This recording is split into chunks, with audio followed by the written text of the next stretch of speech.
அன்புக்குரியவர்களே, உயிர்த்த ஆண்டவருடைய மகிழ்ச்சியையும் ஆசீர்வாதத்தையும் அன்பையும் உங்களோடு தெரிவித்துக் கொள்கிறேன். ஆண்டவர் எங்கெல்லாம் சென்றாரோ அங்கெல்லாம் உங்களுக்கு அமைதி உரித்தாகுக என்று சொல்வதை பார்க்கிறோம்.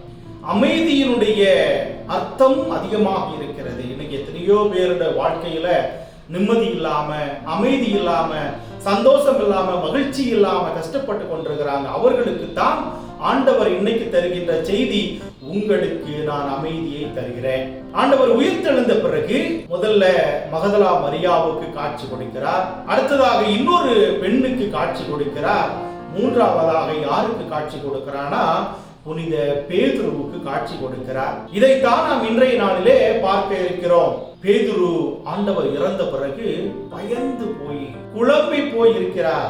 அவரை சுற்றி என்ன நடக்கிறது என்று அவருக்கு தெரியவில்லை.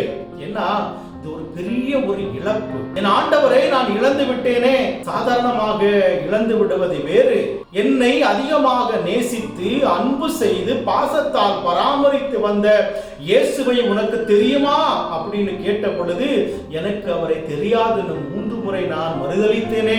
எங்க போனாலும் என்னை கூட்டுக்கிட்டே போனாரே, அவரை நான் எப்படி மறுதலிக்க முடிஞ்சது?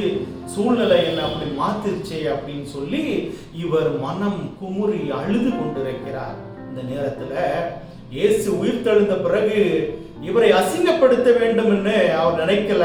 மாறாக இவரை மன்னித்தார். இவரை களங்கப்படுத்த வேண்டும் என்று நினைக்கல.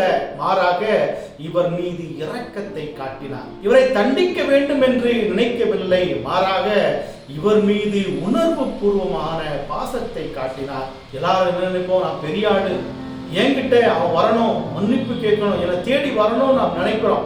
ஆனா இயேசு அப்படி கிடையாது. அவர் தானாக சென்று சூழ்நிலையின் காரணமாக, பயத்தின் காரணமாக நடுங்கி போயிருந்த இந்த பேதுருவுக்கு காட்சி கொடுக்கிறார். அவர் அங்க இயேசுனுடைய காட்சி அங்கு வரும் பொழுது மிகப்பெரிய சத்தம் உண்டாகிறது. இவர் பயந்து போயிருக்கிறார்.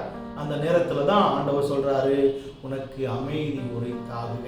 அன்புக்குரியவர்களே, இங்கே ஒரு ஒரு பலம் இல்லாமல் பயந்து போயிருந்த பேதுருவை அழைத்து அவரை திட்டாமல், அவரை கேவலப்படுத்தாமல், அசிங்கப்படுத்தாமல் ஒரு மிகப்பெரிய பணியை கொடுப்பதை நாம் பார்க்கிறோம்.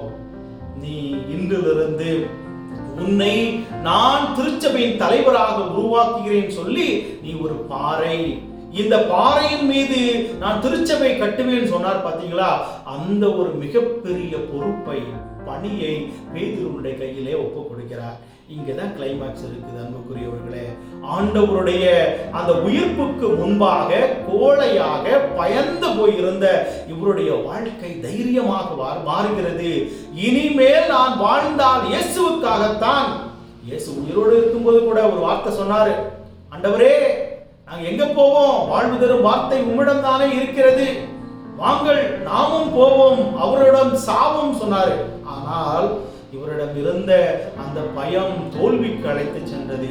இன்னைக்கு உயிர்த்த ஆண்டவரை பார்த்த பிறகு இறப்பு முடிவல்ல, உயிர்ப்பு தான் எல்லாம். நமக்கு முன்மாதிரியாக இயேசு உயிர்த்தெழுந்து விட்டார். அவர் இன்னும் நம்மை சாக விடமாட்டார் சொல்ல நம்பிக்கையில அன்புக்குரியவர்களே, இயேசுவுக்காக இயேசுவை போல வாழ்ந்தார். உலகத்தின் பல நாடுகளுக்கு சென்று நற்செய்தியை அவர் அறிவித்தார். இயேசுவை போல சிலுவையில் அறைபட்டு இறந்தார். அன்புக்குரியவர்களே, அப்போ நாம இந்த பேதுருவிடமிருந்து ஒரு வாழ்க்கையில பாடத்தை கற்றுக்கொள்ள வேண்டும். இனிமேலும் ஆண்டவரை நம்பாமல் பலவீனத்தோடு பாவியாக இருக்கிறோமா? நம்முடைய பாவத்தை, பலவீனத்தை எல்லாம் ஆண்டவரிடம் கொடுப்போம். ஆண்டவரே என்னுடைய வாழ்க்கையில மாற்றத்தை தாங்க, தைரியத்தை தாங்க. எந்த ஒரு காரியத்தை செஞ்சாலும் நான் தைரியத்தோடு நம்பிக்கையோடு செய்யக்கூடிய எனக்கு வல்லமையை தாங்க. இந்த வேளையில நாம் ஜெபிப்போம்.